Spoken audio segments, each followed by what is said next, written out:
Bueno, mi nombre es Emilia, ¿sí? Yo voy a dar una pequeña introducción, más o menos a lo que vamos a hablar. El tema que elegimos es ESI desde un abordaje integral, ¿sí? Bueno, voy a empezar hablando más o menos de los lineamientos generales, de qué es ESI, si se aplica, no se aplica en contexto, de qué modo y demás, y después va a seguir mi amiga compañera Gaby, y luego cierra la Lola. Y después abrimos una instancia para que podamos charlar entre todos los que estamos acá. Si hay preguntas o algo, las escribimos en el chat para que no se pierdan. Y bueno, vamos intercambiando lo que sabemos cada uno de nosotros, si les parece. Bueno, podría empezar. Bueno, ¿qué es la ESI? Es una ley de educación sexual integral que se sanciona en el año 2016. Es la ley número 2650. ¿Y qué es lo que establece esta ley? Establece el derecho a recibir una educación sexual integral a todos los estudiantes de todos los niveles de todo el país, ¿sí? Es un derecho, entonces por ende es universal, para todos por igual. Si es un derecho, establece obligaciones de otra parte, ¿no? En este caso de la comunidad educativa de docentes. Entonces es un derecho para estudiantes y una obligación de los docentes para dar. Bueno, en Mendoza sabemos que esto no se efectiviza mucho y mucho menos en jóvenes y adultos. No, en jóvenes y adultos no constituye una prioridad. Tampoco para trabajadores de la educación que aún asocian a la ESI a un solo aspecto, que sería el de la genitalidad, ¿no? Sin comprender por ahí todavía todos los aspectos que engloba la ESI. Todavía en el sentido común no se acepta o no se entiende como aplicable en todos los ámbitos de la vida. Bueno, eso sería más o menos la ESI, una ley que se sanciona en el año 2016, que establece la educación sexual integral para todos los niveles de educación del país. También en el año 2016 se crea una ley nacional de educación que es la 26206. Esta ley, en un artículo, en el artículo 55, crea la modalidad de educación en cárceles, ¿sí? No estando exenta de la aplicación de la ley de ESI, la 26150. Es decir, que en cárceles esta ley también tiene que ser aplicada. También es un derecho de las y las personas que habitan las cárceles, ¿sí? Bueno, entonces ya estamos hablando de dos instituciones, una dentro de la otra, ¿sí? La escuela, ¿sí? Emerge en un terreno carcelario, ¿sí? Bueno, y como dice Foucault, ambas instituciones se construyen con dispositivos de control y disciplinamiento, ¿sí? Estar dentro de la escuela, pero a la vez estos terrenos de control y disciplinamiento, dentro de la escuela hay una salvedad. Hay una salvedad ¿en qué sentido? En la escuela los cuerpos no se castigan, así como se hace en la institución carcelaria. Sí, en ambas instituciones coexisten las jerarquías. Eso está intacto. Bueno,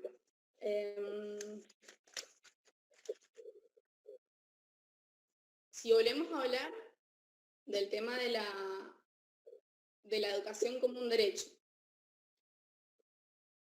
la educación como un derecho no debería estar asociado al mérito que al mérito que existe a la hora de que tanto mujeres como varones asistan a la escuela. Entonces ya dejaríamos de hablar de un derecho, sino de algo, de un privilegio que está en manos, en potestad del servicio penitenciario, ¿sí? Es algo discrecional respecto a ellos. Si se portan bien, si se portan mal, según ellos, pueden acceder a este derecho. Entonces, de ahí pondríamos un derecho entre comillas, porque no es para todos, no es para todos por igual, es algo más bien normativo. Entonces, ¿qué es lo que pensamos sobre la la pensamos sí de un modo integral, entonces para dar a todos por igual. Entonces decimos, bueno, si a la escuela y todas, ¿cómo hacemos para lograr esta integralidad o este acceso universal? Esa pregunta la planteamos muchas veces nosotras.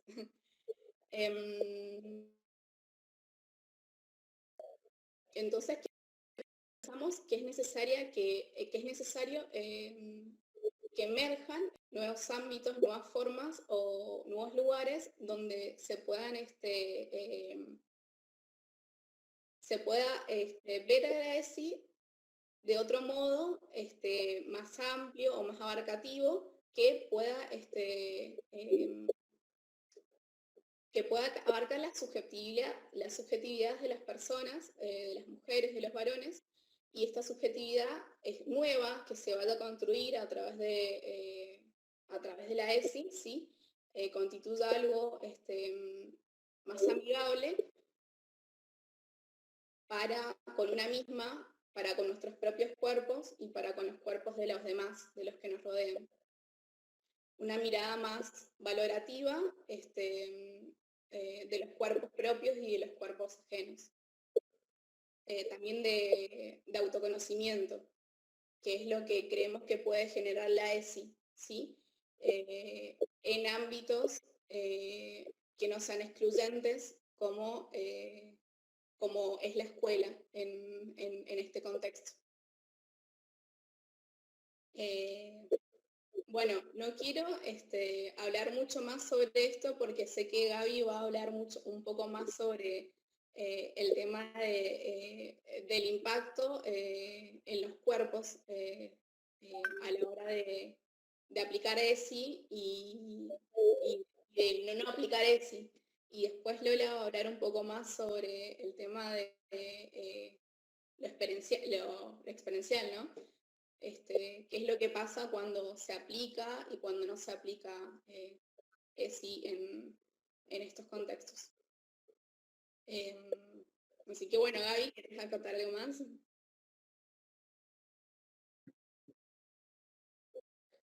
Bueno, aquí estoy. Soy Gabriela, también integrante de Suculentas, y en consonancia y en relación a lo que veníamos hablando y lo que venía planteando Emi, bueno, un poco para poder hablar sobre ESI en las cárceles y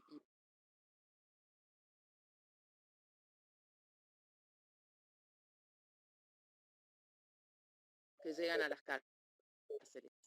En relación a ello, claramente a estos cuerpos de mujeres y cuerpos disidentes en las cárceles donde nosotras en la provincia más estamos trabajando, que es Agua de las Avispas y el Borbollón, se ven atravesados por situaciones que nos atraviesan absolutamente a todos y tienen que ver con dos puntos donde claramente, y por ser parte de este sistema, vamos a tener más preguntas que respuestas, pero que nos es importante e interesante poder ponerlas en evidencia, y tiene que ver con el sistema opresor monógamo y también con la heterosexualidad. Dos puntos que atraviesan y determinan nuestras corporalidades. Cuando hablamos del sistema opresor monógamo, hablamos de la monogamia como un sistema, no como una práctica. No tiene que ver con la práctica de lo que hacemos en nuestra intimidad, sino como un sistema montado en función a una pareja. Entonces, de alguna manera, se crece, se vive, se construye que el centro, que la jerarquía, que la exclusividad del afecto y vínculo, y que mi relación, la relación, tiene que ver con esa pareja. Claramente, cuando no está esa pareja, después no queda absolutamente nada, ¿no? De alguna manera nos enseñan y crecemos que esa pareja lo es. Entonces empezamos a jerarquizar, insistir, no tiene que ver con quién nos vinculamos, que yo me voy a casar. En el caso de, y en el pensar en el adentro de las cárceles, claramente hay que pensarlo también desde la situación de vulnerabilidad social. Cómo no solamente nos atraviesa este proyecto de vida, sino que muchas veces, y en una gran mayoría, quienes llegan a las cárceles, vienen de un sistema de opresión de las opresiones, de una historia de exclusiones más exclusiones. Entonces, muchas veces, tener 13 años, 14 años, 15 años, sin una vida propia, sin un protagonismo, sin un eje en mí misma, va a generar un proyecto de vida con una maternidad adolescente, con ese ser madre, con esa pareja que lo va a hacer todo, ¿no? Y en este sentido, bueno, aparecen algo que muchas veces visibilizamos en lo cotidiano, que intentamos desestructurar, pero que siguen estando y en el adentro se ve muy fuerte, y es esta necesidad de completud, esto que nos falta, esta media naranja, ¿no? Esta situación de que a nosotras, las mujeres, siempre algo nos va a faltar, ¿no? Que no estamos enteras. Lo podemos ver hasta en textos bíblicos o en muchísimas cuestiones que nos han enseñado y nos han impuesto. Esto también nos atraviesa y esto también es importante preguntárnoslo para poder, entender y para poder preguntarnos sobre estas maneras, ¿no? de abordar nuestras sexualidades y de la importancia de abordarla en el adentro de las cárceles. Y lo mismo nos sucede con este otro punto que tiene que ver con la heterosexualidad, porque crecemos y vivimos en un mundo sumamente binario, en el que somos o mujeres o hombres, y de una cierta u otra manera. Y esto también atraviesa en las cárceles, porque claramente la sexualidad, al no crecer y al no surgir y al no poder garantizarnos en este sistema esa libertad, en una situación de encierro, también se ve atravesada, ¿no? Y se ve atravesada cómo me identifico y no preguntarme, y no cuestionarme, y no construirme desde ahí, ¿no? En este crecer en el que los varones serán de tal forma, las niñas de tal otra, y esto repercute claramente en el adentro. Por eso también creemos que es importante atravesarlo por una mirada de la interseccionalidad, que tiene que ver con entender que si bien las perspectivas de género y nos atraviesan a todas y a todes, claramente hay grandes diferencias en cuanto a lo racial, en cuanto a los géneros y en cuanto a las clases. Y esto se ve en el adentro de las cárceles porque no son los cuerpos de todas las clases los que están en las cárceles. Claramente, y en su mayoría, tienen que ver con las clases más vulneradas, con las clases que no tuvieron acceso a ni siquiera cuestionarse, que muchas veces no tuvieron acceso a derechos básicos como el de la educación, como la vivienda, y por ende, esa necesidad de inclusión y de mandatos tiene una carga más fuerte. Entonces, en este enlazarse también con lo que planteaba Emi en relación a los castigos, aparece el castigo y aparece muy evidente quiénes son las malas y quiénes son las buenas, y las que están adentro, claramente para este sistema, son las malas mujeres. Y no solo eso, sino las malas madres, ¿no? Porque supuestamente veníamos a ser madres, ¿no? O si lo fuimos, y está, todo ese castigo, toda esa imposibilidad de autopercibirse, todos esos mandatos estructurados, estigmatizados, otorgados por las distintas instituciones, los podemos vivir todas y todos, pero adentro de las cárceles claramente hay una profundización, hay de alguna manera un hueco mucho más grande y claramente hay un vacío y una necesidad de que se pueda aplicar la ESI, de que nos podamos pensar desde perspectivas de género, que nos podamos deconstruir, que podamos empezar a mirarnos y a construirnos desde otras libertades, aún adentro de el encierro. Por eso para nosotras es fundamental que se pueda llevar a cabo este proyecto, que se ponga en discusión, y que se pongan en discusión también las raíces, ¿no? y el cómo se vive desde el adentro. Por eso, bueno, ahí, si les parece, le damos lugar a Lola para que ella claramente nos lo va a contar desde la experiencia. Hola a todos, ¿me escuchan?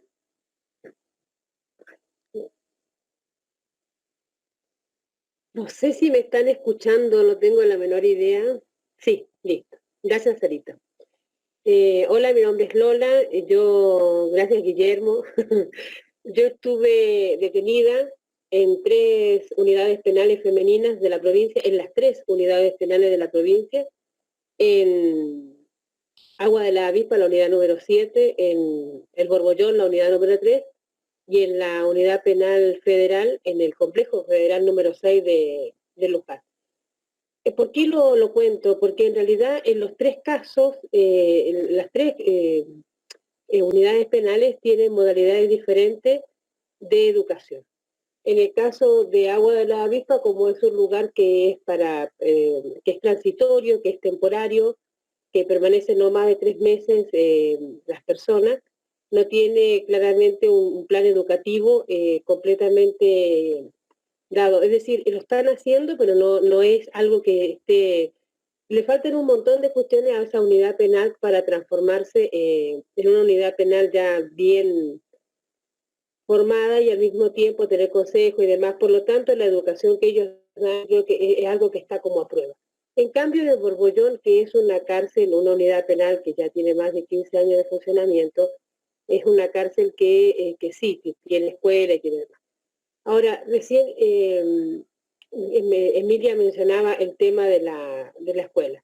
Y era importante mencionarlo porque en realidad la escuela, dentro de la unidad penal, funciona, digamos, del edificio central alejada.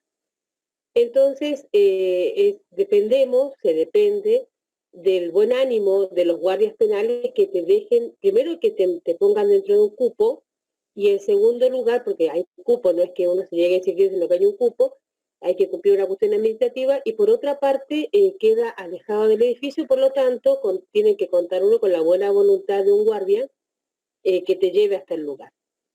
Y la escuela como tal, realmente yo lo sentí como un iglú, lo voy a decir toda la vida, porque es como es completamente aparte de lo que se vive dentro de las cárceles. Es un lugar que, digamos, que lo llevan adelante los profesores, los directivos, y bueno, es un iglú realmente. Entonces, digamos que no depende de ellos que uno vaya o no vaya, depende del servicio penitenciario.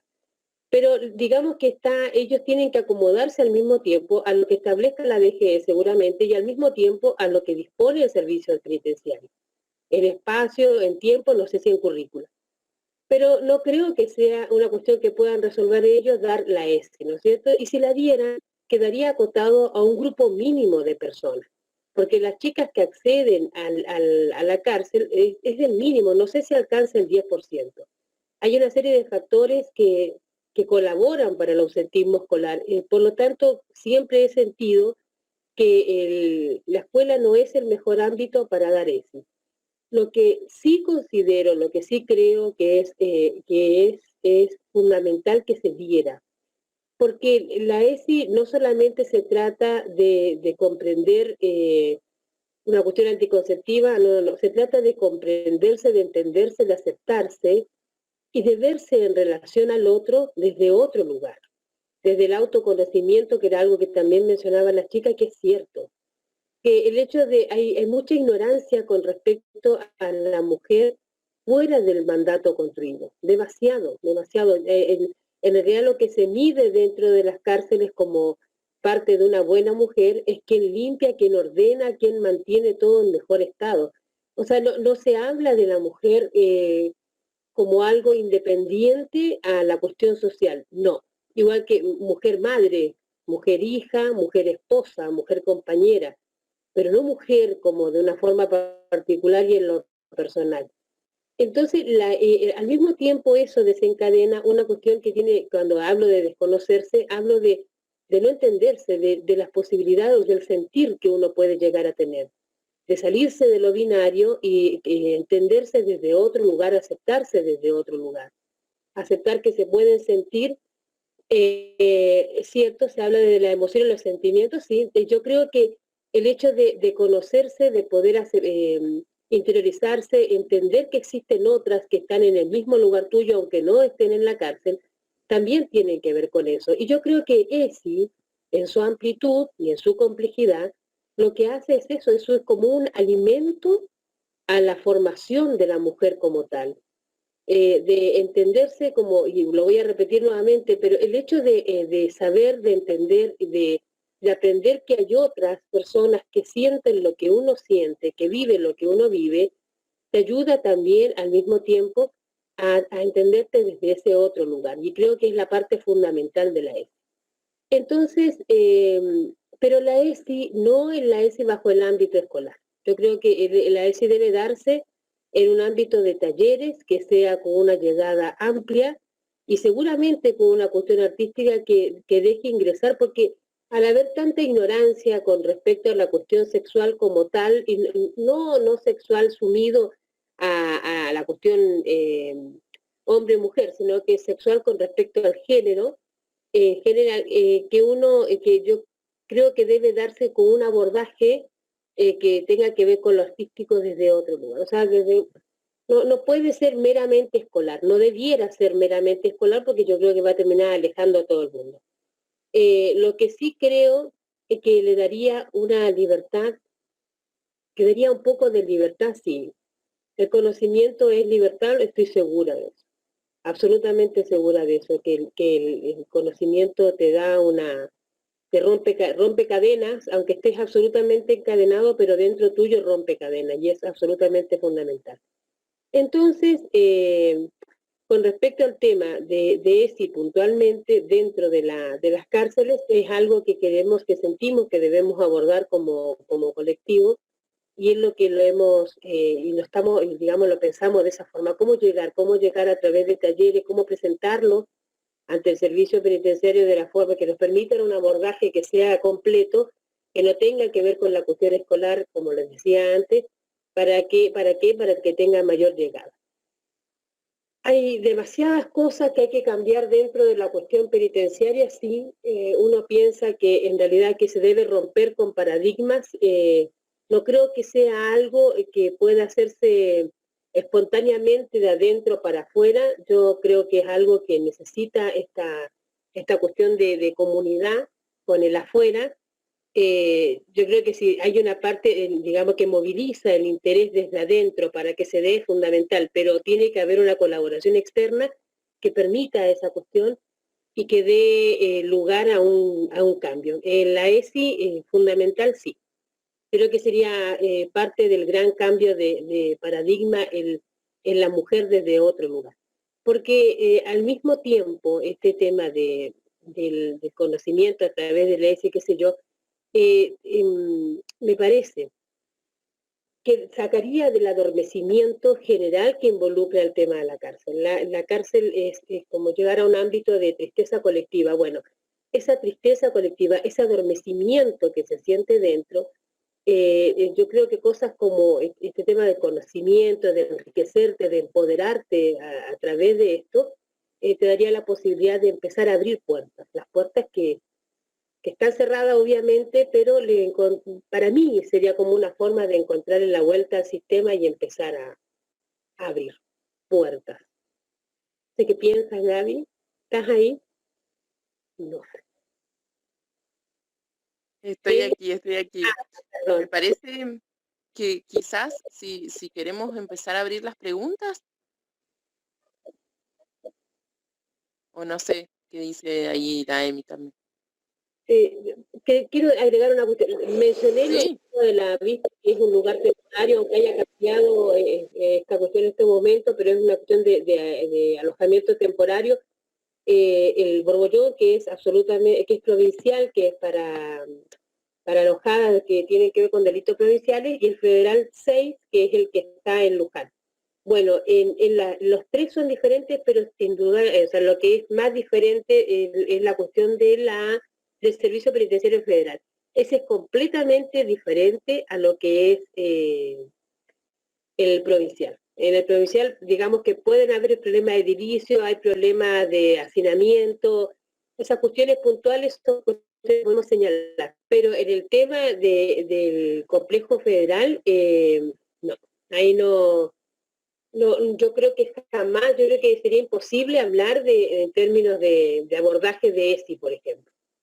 Ellos tienen una planificación que dista, pero kilómetros de la planificación provincial. Y tiene una planificación que se ha ido constituyendo con los años, que ha sido, que digamos que fue plantada hace hace 70 años, y que no ha sido modificada. El sistema federal, digamos que comenzó siendo un gran sistema seguramente en papeles, pero se fue modificando con los años, pero no, con respecto al abordaje de este tipo sería imposible. La realidad del sistema federal no tiene nada que ver con la realidad del sistema provincial. Es malo, yo no digo que sea una panacea para nada, no lo es en el caso del provincial, pero creo que existe la posibilidad de que se introduzcan cuestiones que generen un cambio importante. No así en el federal.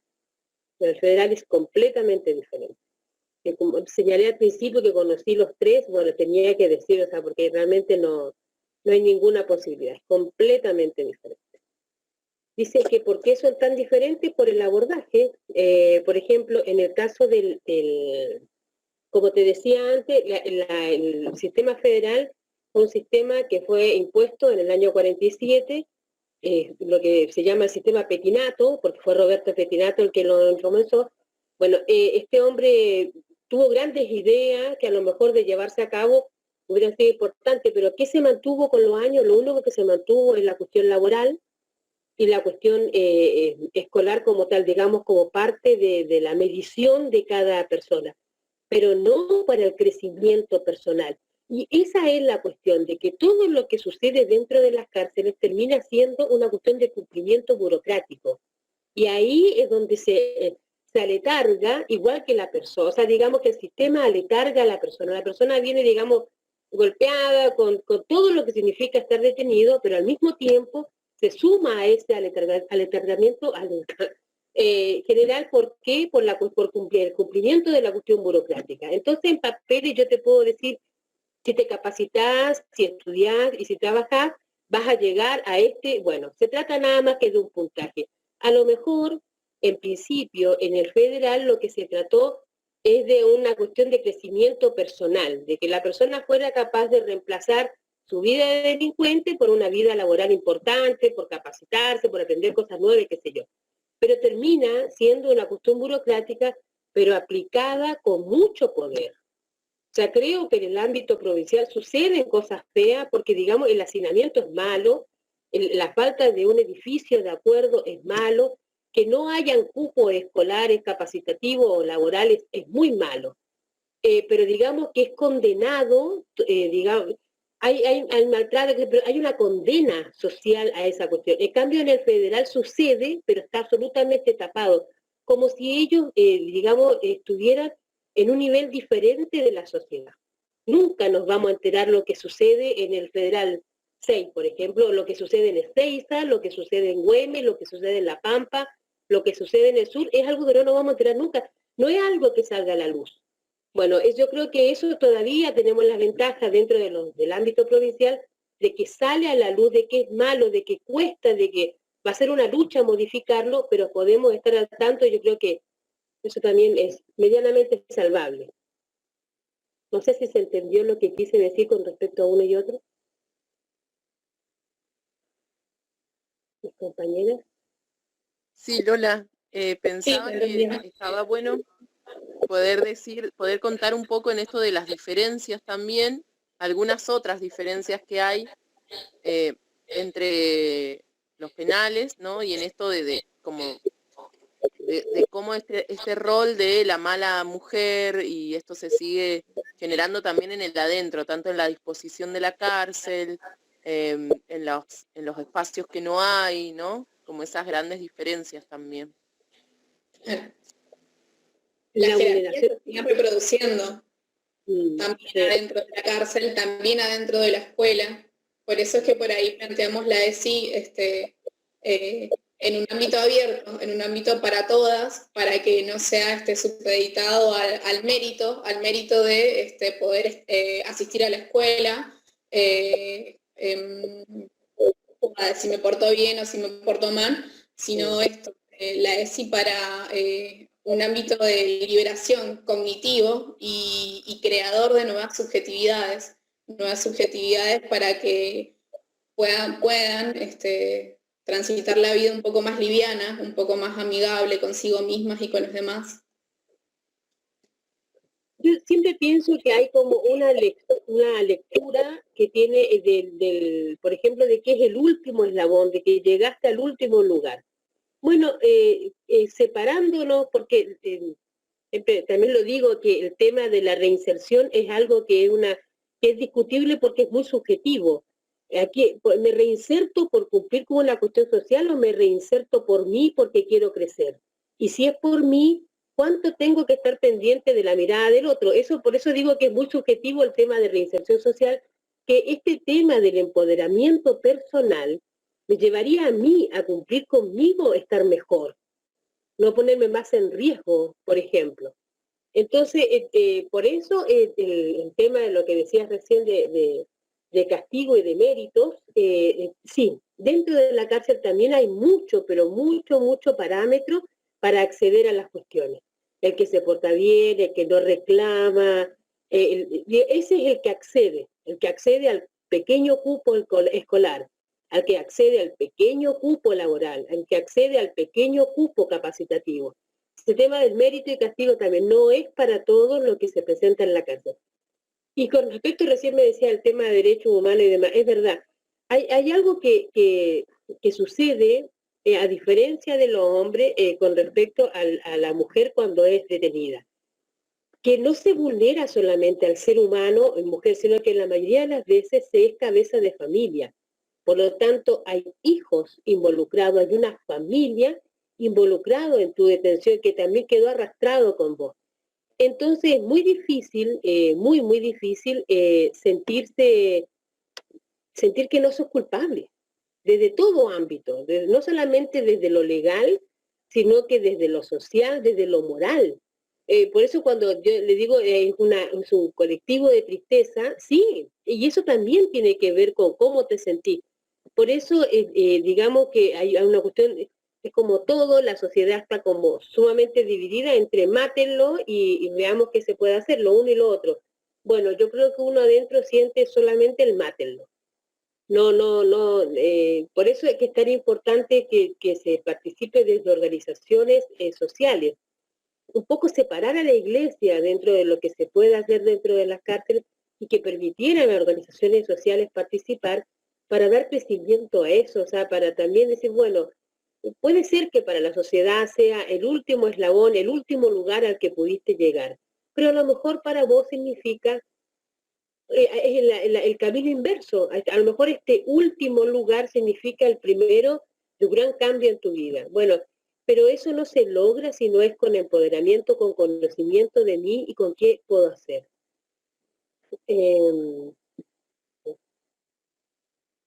Sí. Estaba leyendo comentarios. Emilia, no sé, o Gaby, no sé si quieren agregar.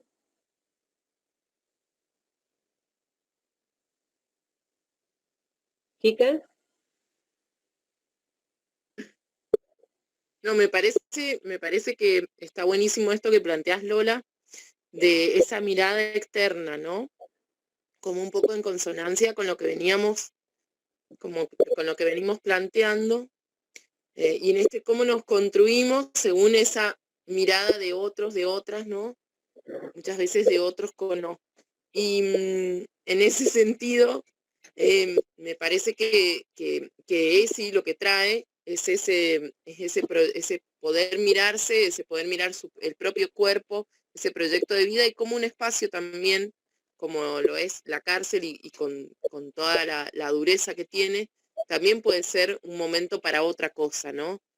Porque también esta carga es que es el peor lugar, y que claramente es un lugar terrible, pero también está tan atravesado por ese afuera, ¿no? Por esa mirada y por ese abandono. Digo, una cuestión es que leamos las situaciones gravísimas de violaciones a los derechos humanos que suceden en las cárceles, y otra cosa es una mirada que diga, bueno, ya está ahí, ¿no? Como ahí te detenés, ahí te perdés, ahí morís, ¿no? Digo, qué importante poder entender que aún así puede ser un lugar donde esta reinserción, que legalmente nos dice que es posible, pero en la práctica no existe, bueno, puede construirse, puede llevarse a cabo, puede generarse, puede ser un proyecto, una instancia de vida de otra cosa, ¿no? Sí, de crecimiento personal. Y sabes que todos los abordajes, o sea, digamos que todas las leyes, todo lo que existe en el afuera debe ser modificado para el adentro, sí. Absolutamente todo, desde la educación, la capacitación, todo, absolutamente todo. Las personas detenidas tienen un montón de factores externos que, digamos, que imposibilitan el desarrollo de algo de forma natural. Por ejemplo, el tema de la escuela. La escuela, digamos que con el mejor ánimo, probablemente los profes te dejen tarea para cumplir después, no sé, suponte mañana, pasado, cumplir con una cartilla, con una tarea en general. Es imposible desarrollarla afuera. Es absolutamente imposible desarrollarlas en las celdas, porque en la celda, digamos, primero que, como lo dije antes, se padece el hacinamiento permanentemente. No es que mejore no, permanentemente, porque, digamos, es un lugar dispuesto, construido, proyectado para una persona que terminan ocupando 4 o 5. Entonces, es imposible que se pueda decir, voy a estudiar. Entonces, la escuela debiera ser pensada para empezar y terminar la clase dentro de la escuela. No pensar que se puede desarrollar una tarea. Lo mismo, los talleres capacitativos, y lo mismo lo que tenga que ver con el crecimiento laboral dentro. Eso debe comenzar y terminar donde se dicta. Por eso, cuando pensamos en el tema de ESI, se piensa en un ámbito que es un ámbito, digamos, una parte que es un edificio común dentro del Borbollón, por ejemplo, que es el Zoom, para desarrollarla con la mayor cantidad de personas posible, no en este contexto, obviamente, por esta cuestión de contagios, pero sí, ya cuando se pueda dar, para que llegue a la mayor cantidad de personas posible, para que se discuta ahí y se llegue hasta donde se tenga que llegar en términos de diálogo, por supuesto, pero dentro de ese lugar. O sea, dejarlo como para una reflexión futura, sí, pero no como es como fundamental ese tema, de empezar y terminar algo. Todo lo que se para acá debe pensarse por ahí, de manera particular, y pensando en todos los factores que son contrarios a cualquier desarrollo. Todo lo que tiene. Lola, se está entrecortando tu audio. No sé por qué será.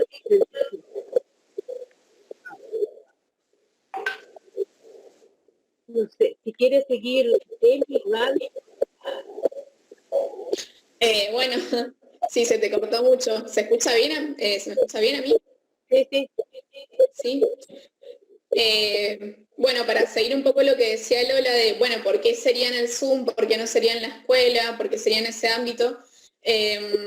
Bueno, como decía en un principio, la escuela, si bien es un espacio, como dice la Lola, un iglú, en el sentido de que a las personas que asisten ya se las considera sujetas de un derecho a la educación y no personas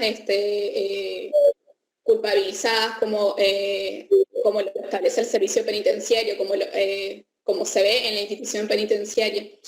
Y bueno, en este ámbito abierto de talleres para lograr romper el tema de las jerarquías. No establecer solo pocas personas portadoras del saber, sino que los saberes se intercambian entre todas. Y de esa forma crear las nuevas subjetividades desde un intercambio y no de estas formas jerárquicas. A ver ahí.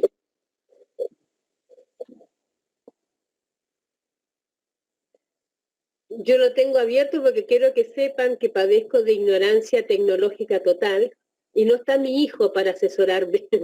Así que no tengo la menor idea cómo cortar el micrófono, que aquí lo sugieren, pero no... Ahí se te escucha, Lola, si querés puedes seguir.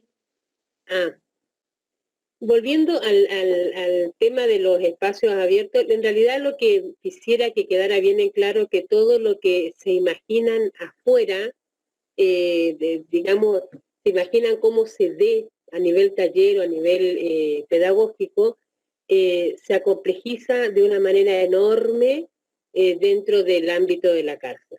Hay una serie de factores que son, digamos, determinantes para que eso sea así, una cuestión, el hacinamiento, el ruido, no hay una, digamos, no se empuja, no se colabora para que eso se dé. Más bien está todo dado en función de que fracase. Por eso, digamos que es importantísimo pensarlo dentro de las cárceles. Y también pensar que esto es una parte, es decir, la añoranza, el deseo de que esto sea el comienzo de algo, pero para que fuera realmente concluyente, o sea, para que fuera realmente que produjera un cambio, que es lo que realmente esperamos, tendría que ser unido a un montón de cuestiones más, ¿no? Pero pensado para cárceles exclusivamente. Y en el caso de la ESI puntualmente, que es de lo que hablamos ahora, yo también lo voy a hablar de lo que me tocó vivir, ¿no? Yo estoy de acuerdo con el tema del aborto, pero ¿por qué? Porque he visto a personas morir por un aborto mal practicado o he visto a personas quedar estériles por abortos mal practicados. Por lo tanto, creo que el Estado debe responder ante esta cuestión y debe ser legal.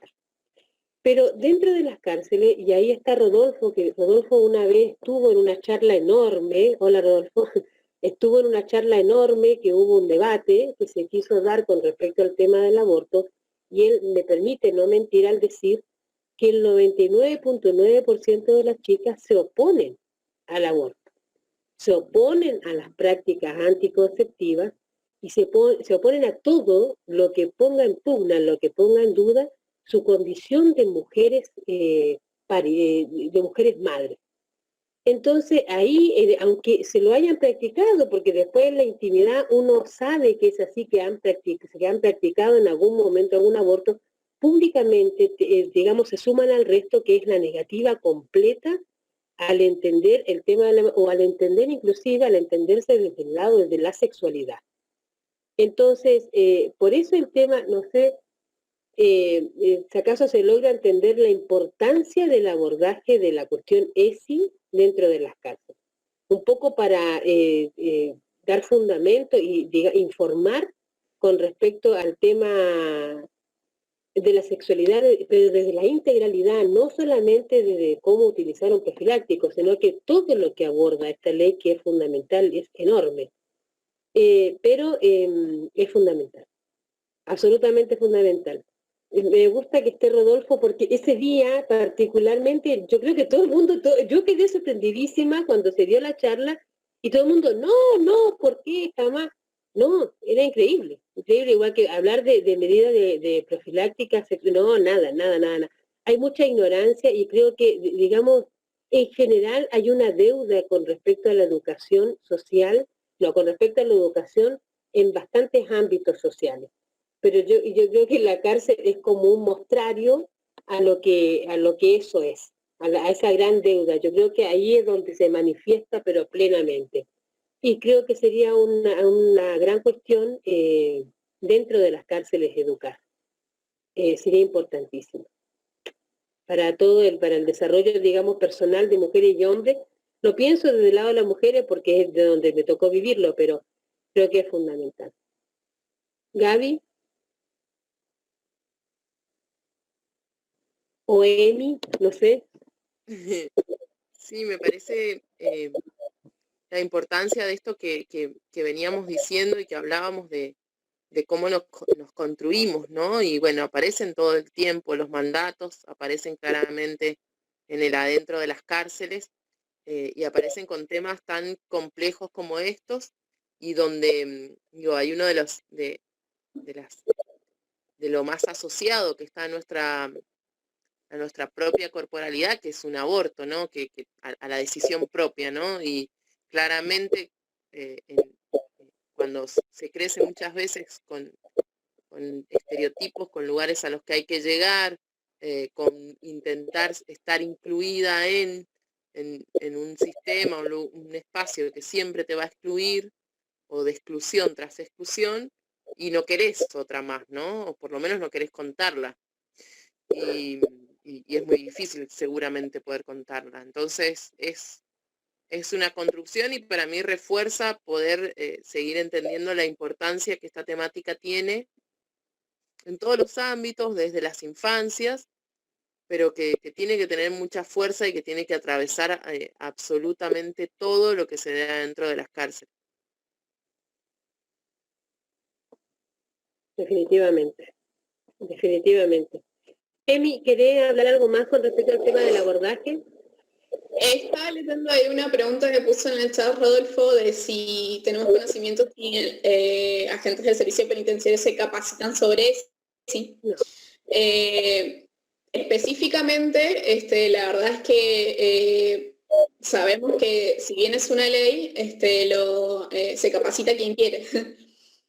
No sé cuál será el nivel de obligatoriedad que tendrán de agentes penitenciarios, sí, pero en el ámbito docente y en el ámbito de la administración pública se capacita quien desea y respecto a turnos y también no todas las capacitaciones son iguales. Hay muchas que son con nociones muy básicas. Por ejemplo, la capacitación a docentes está bien, sí, pero bueno, son nociones muy, muy básicas respecto a ESI. No sé bien cuál será el contenido que se les pretenderá aplicar a ellos. No creo. No, inclusive con respecto a temas que son puntualmente más complejos, como el tema de derechos humanos, ¿cómo es? No. No creo que se capaciten en ese aspecto, para nada. Creo que ellos están siempre como para no sé, no para reprimir, pero sí están como para el choque, que sé, no.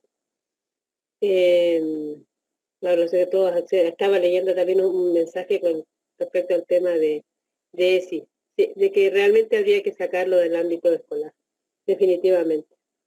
No, pero no están capacitados no creo que capaciten a los del servicio penitenciario para nada. Para nada. No. No sé, Gaby.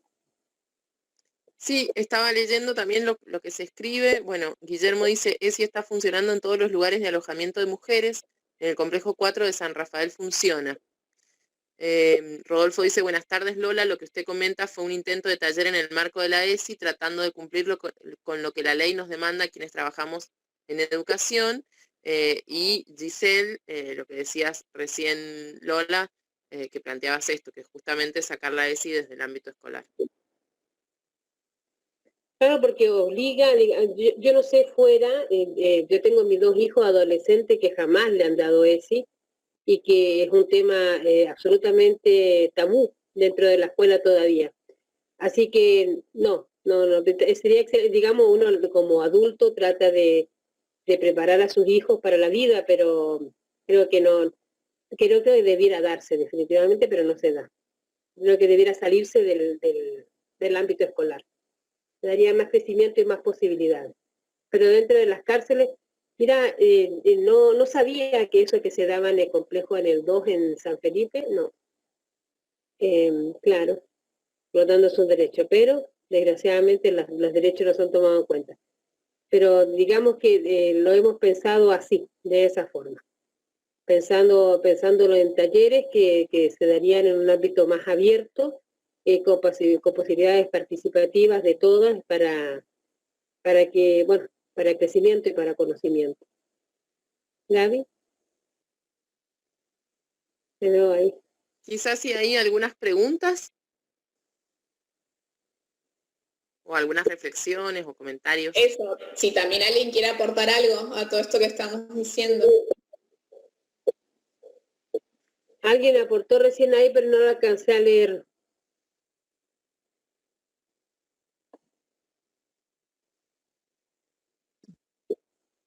Giselle nos dice la modalidad de jóvenes y adultos de ESI de manera voluntaria en secundaria al menos tiene 2 horas institucionales, si bien está en el contexto de salud, esa voluntad de los docentes, como dije antes, nos dice Giselle.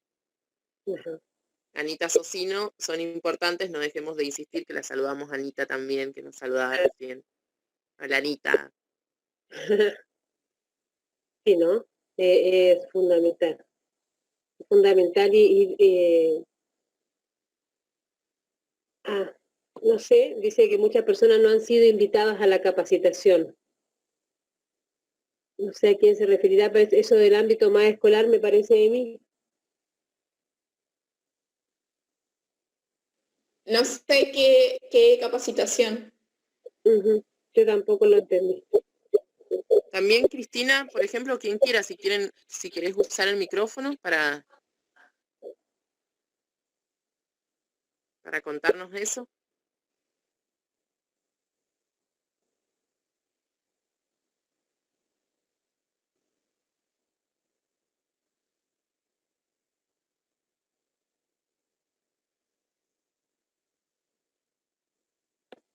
Estaba pensando, chicas, en lo que estábamos hablando con respecto al tema de la diferencia entre uno y otro, que uno lo habla desde el ámbito, porque lo hemos pensado para el ámbito femenino, pero en realidad sería fundamental también que se diera en el ámbito masculino, es decir, que en los complejos de Almafuerte, Bolón Sumero, San Felipe, que se pudiera dar con un abordaje pleno también y lejos del ámbito. Son muchos más, ¿no es cierto? O sea, las mujeres no somos ni el 10%, como para que se entienda. Las mujeres detenidas, eh, es que no sea, por ejemplo, las mujeres en total detenidas son 126, entre el borbollón, agua de las avispas y el RAM, ¿no es cierto? 126. Nada más que en San Felipe hay 1.600 detenidos.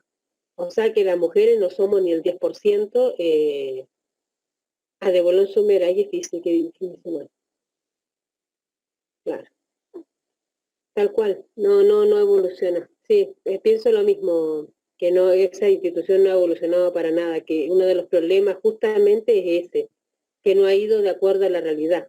La cárcel como que quedó detenida y mientras más lejos geográficamente la planifiquen, más olvidado va a ser y menos evolución va a tener. En realidad es como se separa a la sociedad, al que delinque, y lo más lejos posible es más rápido para el olvido, definitivamente. Lo que nosotros lo hemos, o sea, digamos, uno lo piensa, nosotras lo hemos pensado para el tema, para desarrollar dentro de las cárceles femeninas, porque son pocas y digamos que es un ámbito que sería fácil llevarlo como una prueba piloto. Pero en realidad dentro del ámbito masculino también sería muy interesante, ¿verdad? Y absolutamente importantísimo que se llevara a cabo, ¿no? Bueno, así de general. Sí, en ese sentido está muy bueno lo que está diciendo Débora Panela, que la saludamos, que es trabajadora social a cargo de la División de Tratamiento Social de Boulogne-sur-Mer, que dice: desde la división brindamos talleres de derechos sexuales, salud reproductiva y paternidad responsable desde las perspectivas de género y diversidad, talleres para varones. Ujú.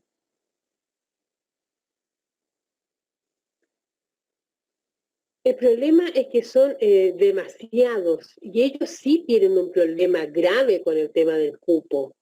Yo creo que si dentro de cómo es del ámbito femenino, dentro del borbollón, hay un problema con cupos, se magnifica, no sé, se potencia a 1000 dentro de Bolón Sumer, San Felipe o Almafuerte. Creo que ellos sí, probablemente estén digamos, los talleres, pero ¿quién accede? Es difícil acceder es muy, muy difícil. Claro. Estaba leyendo lo que estaban diciendo también. Pero yo creo que es difícil. ¿Yo puedo decir algo, chicas? Sí. Porque me cansé de escribir. Bueno, con respecto a lo de la ESI, que es un derecho y que particularmente soy docente de ESI hace más de 10 años y sé lo que cuesta meterla dentro de cada institución escolar, sé la resistencia que hay dentro de los mismos equipos docentes, las resistencias ideológicas, religiosas, que no nos dejan intervenir en un montón de lugares sociales, en proyectos socioculturales, educativos, y esto me parece que no va a escapar nunca jamás de una institución tan cerrada y como es el servicio penitenciario. Yo particularmente no trabajo en el servicio penitenciario, pero sí voy o iba una vez por semana a visitar a un familiar detenido, y dentro de las celdas donde se juntaban 6 o de 6 a 10 chicos en la unidad, la modalidad de joven, en el pabellón de jóvenes y adultos, en el 7 o el 8, me sentaba y nos poníamos a charlar de ESI, ¿sí? Con respecto al cuidado del cuerpo, al cuidado de cutting, de que se agujerean, de que se pegan, de que como un espacio de liberar las emociones, las tensiones. Más allá de que se den capacitaciones, como estaba leyendo acá que decía Débora o Guillermo, sí, estoy totalmente de acuerdo en lo que dice Lola en el aspecto de que no todas las personas van a llegar a esa formación, porque por ejemplo, quien asistía a la escuela, si va a la paqueada, no lo mandan a la escuela, y por ahí a la paqueada va porque lo mataron a palos y no porque esa persona fue quien, o sea, le están resguardando su vida y queda sin ningún tipo de derecho. Entonces, ahí cierto, funciona como estaba escuchando Lola también, funciona con esto de castigo y premio, de quién trabaja, de quién estudia, de quién va a los talleres, de quién va a estas cuestiones lúdicas, y eso me parece que es muy difícil trabajar. Débora dice que son talleres donde todos pueden participar. Bueno, la gente que está en la paqueada no la sacan, no pueden, no, y eso lo sé perfectamente. Por más que se pida, no la sacan porque, bueno, está justamente esta mirada de capilla, esta mirada de enojo. Sí, entiendo también lo que dijo Lola, que hay mucho acceso a la cuestión religiosa, las iglesias evangélicas entran prácticamente, tienen pase libre, pero no así las organizaciones sociales que quieren intervenir a hacer no solo ese, sino cualquier otro tipo de taller. Así que eso también es una cuestión a trabajar y a razonar, porque algunas organizaciones sí y otras no. Eso nada más. Gracias. Gracias, y es cierto lo que decís. Es importante, la paqueada, ¿sabés lo que es cuando los pacos, es decir, la gente del servicio penitenciario, te somete, te deja adentro, te encierra? Eso es una paqueada, para tenerte adentro. Eso, digamos, y ¿sabés qué? Mira, yo les voy a decir algo, en términos de mujeres, como les decía, que no representamos ni el 10% de la población detenida masculina, el edificio, primero que es un edificio que no fue concebido para penitenciaría. Eso fue un convento, en principio construido en los años 70, que después, en el año 2003, fue adquirido por la provincia para transformarlo en cárcel. Entonces no tiene, por ejemplo, acceso a patios como tienen las cárceles o los complejos masculinos. Independientemente a eso, digamos, los ámbitos de encierro, a ver, hay una condición que es lo que decía esta chica recién, los complejos, o sea, los pabellones de chicos que se llaman adultos jóvenes o jóvenes adultos, que son chicos hasta 22, 23 años, no me acuerdo, recién mayores de edad, hasta esa edad, están en pabellones donde conviven todos, tienen acceso a patios independientes, pero digamos conviven ahí. Digamos, después están los que están aislados, que al mismo tiempo tienen acceso a patios independientes, qué sé yo. En cambio, las mujeres no. Las mujeres eso se llama RIF, que es resguardo integral físico. Bueno, las mujeres cuando están aisladas en esos pabellones de aislamiento pierden acceso a todo. Y aquí tengo a un creo que es activo, Rodolfo, y Emilia, que ha sido una profesora del Borbollón, que lo digan. Ellos hicieran 1 o 2 veces por semana las que tenían clase y cuando hemos trabajado con RIF. Claro, pero RIF, de todas formas, en el caso de las mujeres, es 10.000 veces peor que en el caso de los hombres. No tienen nada.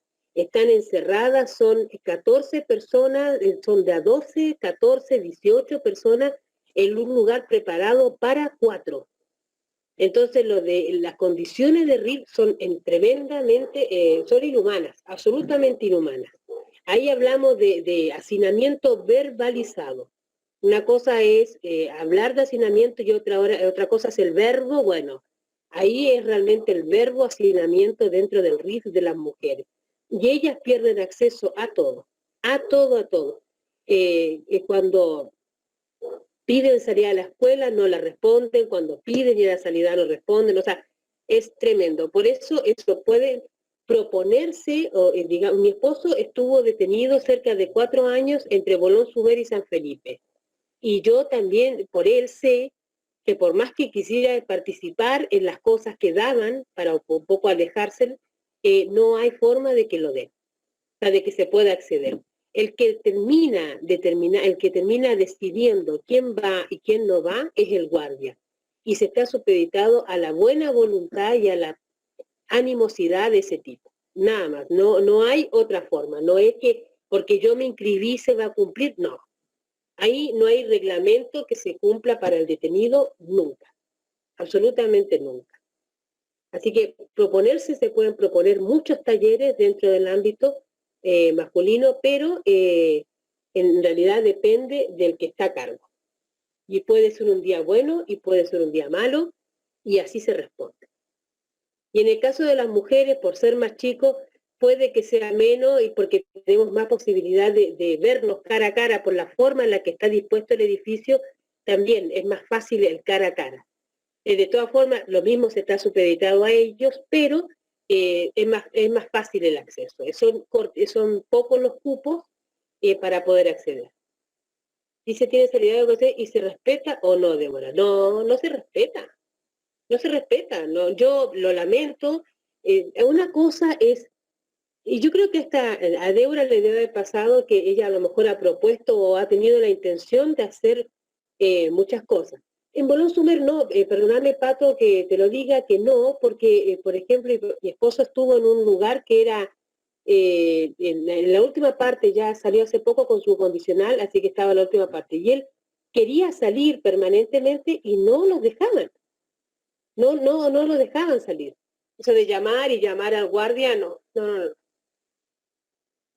Una cosa es lo que se vive por fuera de las cárceles y otra muy diferente es lo que uno vive como detenido. Absolutamente diferente. Gaby, Emilia. Sí, que me veía que había quedado más adelante una pregunta que dice Laura, me preguntaba si hay una mirada en general de las internas de sobrevalorar la maternidad, si existe algún abordaje sobre violencia obstétrica. Quizás puede ser una manera de comenzar a hablar luego de los derechos sexuales y reproductivos. Me parece muy interesante este aporte porque claramente tiene que ver como poder empezar desde un lugar más común y más conocido como es la maternidad, ¿no? Tremendo. En el caso para la mujer se llama RAM, régimen abierto de mujeres, que no es abierto por supuesto. Ahí acceden 3 tipos de personas, la que está para la salida transitoria, es decir, cuando ya cumplió la mitad de su condena, es primera vez que la cumple, y accede a su transitoria, que es una forma de ir integrándose paulatinamente a la dinámica familiar, eso dice la ley. Esa es una de las mujeres, la otra mujer son las embarazadas o las mujeres con hijos pequeños hasta 4 años. Una mujer puede permanecer en el RAM hasta que su hijo cumpla 4 años, después si continúa la condena de ella, es separada de su hijo, ella va nuevamente hasta el Borbollón, por ejemplo, y su hijo va o al ámbito familiar o dentro de alguna institución. Y en el caso de las personas que están con su transitoria, en el caso de las embarazadas, si no acceden a domiciliaria, tienen en el ámbito hospitalario normal, ya sea público, su bebé, y va a dar ahí. La reciben sus compañeras, no sus familiares. Eso, y no creo que haya ningún acompañamiento en particular. En realidad no es que no crea, yo sé que no hay ningún acompañamiento en particular. Hay mujeres con condenas muy grandes que han sido madres y cuando ha llegado el momento de separarla de su hijo, se las ha separado, y en el momento del acompañamiento de los controles de salud dentro de las cárceles tampoco se cumplen. También es utópico pensar que es así porque realmente no se cumplen. Pero en el cambio, en un acompañamiento de obstétrico y demás, no, para nada. Ni siquiera son regulares, no son ni mensuales. Así que no hay ningún acompañamiento. Es muy triste el tema ese dentro de las cárceles. Ese es el lugar del ramo.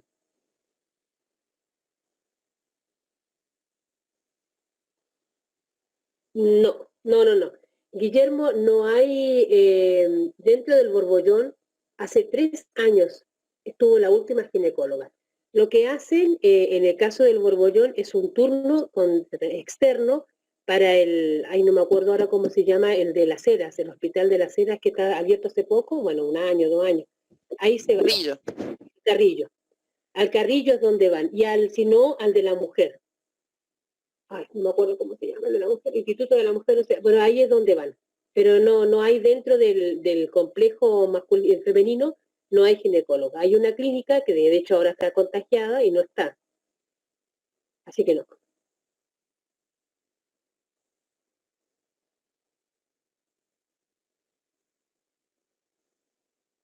No. No, ni siquiera hay continuidad con los tratamientos. O sea, si el tratamiento es grave, puede que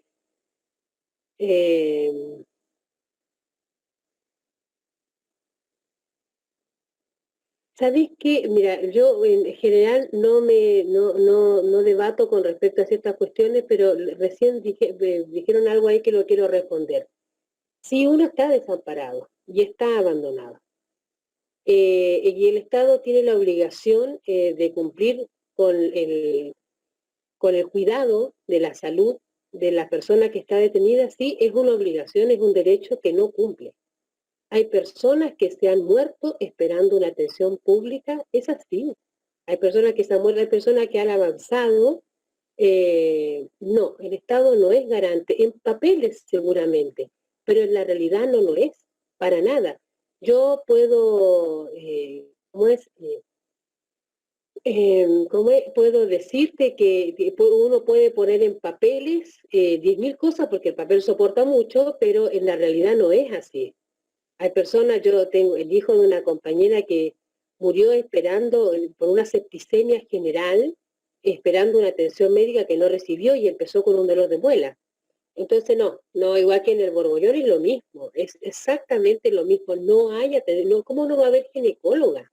No hay ginecóloga, partamos desde ahí. Hay una jefa clínica para toda el área de sanidad. El odontólogo para lo único que está es para sacar dientes. No hay atención médica. Y en el caso de los hombres, imagínate que estamos hablando de las mujeres que dentro del Borbollón son 105. Imagínate lo que es fuera, o sea, lo que es en San Felipe, para lograr ir a un médico en San Felipe, en Bolón Sumero, en Almafuerte. No hay ninguna garantía. No hay médico fuera, porque lo va a ver ahí. No hay garantía en atención médica bajo ningún punto de vista. Y las personas están desamparadas y abandonadas, sí. Y independientemente a lo que se sienta con respecto al detenido, es un derecho que el Estado debe garantizar y que no garantiza. Por lo tanto, es una falencia, sí, una gran falencia del Estado. Gaby o Emi. Sí, hay otro mensaje que lo escribe Rodolfo que dice: trabajo en el servicio de orientación escolar del CENS del Borbollón, con la poca antigüedad en contexto entiendo que en los talleres de poesía, teatro y el proyecto de las revistas se ha trabajado desde la perspectiva de género. Es también una manera de introducir la ESI. Totalmente, ¿no? La propuesta nuestra también es que pueda ser integral, ¿no? En todos los ámbitos y garantizando todos los derechos. Esto además que siempre decimos que la privación es de la libertad y no de los demás derechos, y que claramente queda en evidencia lo que ha sucedido, por ejemplo, en el caso de la última represión en la cárcel del Borbollón, donde además las mujeres por días estuvieron sin poder tomar agua, sin alimentos, sin luz. Claramente eso está, y está el desamparo. Pero también es, bueno, esta experiencia que cuenta Rodolfo, absolutamente, todos quienes tienen la oportunidad de trabajar en cualquiera de los ámbitos que tienen que ver con la cárcel, poder atravesarlo desde la perspectiva de género es una manera de aportar a la ESI. Sí, yo lo viví y Gabriel Jiménez, que es el que está a cargo de la revista, La Ganzúa, espectacular. Sí, yo creo que en realidad desde su ámbito de la escuela, por lo menos trata de hacer mucho, pues si no me refiero a la escuela como un iglú, pues realmente lo es.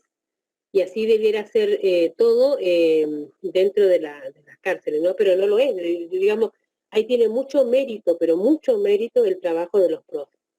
El crecimiento que tenga la escuela, la permanencia, además tiene que ver con eso, con el trabajo de los profes, nada más que con ellos. No sé si acaso, chicas, van a hacer algún comentario más o recibir alguna otra pregunta. Emi.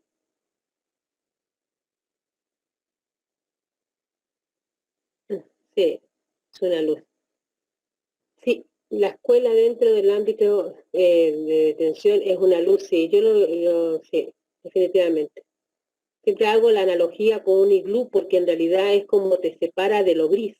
Parece que todo lo que te rodea es de un gris profundo, no solamente los trajes de los penitenciarios, sino que todo es de un gris profundo. Y parece que eso fuera un ámbito de luz así, diferente. Así que siempre lo he sentido como un iglú, por eso hago esa analogía. Yo terminé mi secundario antes de estar detenida, mucho antes de estar detenida, y en realidad iba porque era un espacio donde podía separarme de mi realidad. Así que creo que sí, es el color de los fe. Es todo brillo, es un colectivo de tristeza general. Por eso es importante llevar adelante acciones que ayuden a superarlo y a estar mejor. A estar mejor definitivamente. Emi. Recién estaba hablando con el micrófono apagado. Bueno, si les parece, ya podemos ir cerrando. Si tienen alguna pregunta más o algún aporte para hacer o algo que quieran comentar. No sé. Ya pongo.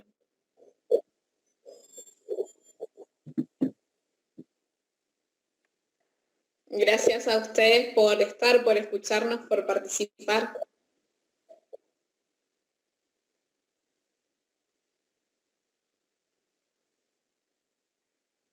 La info, sí.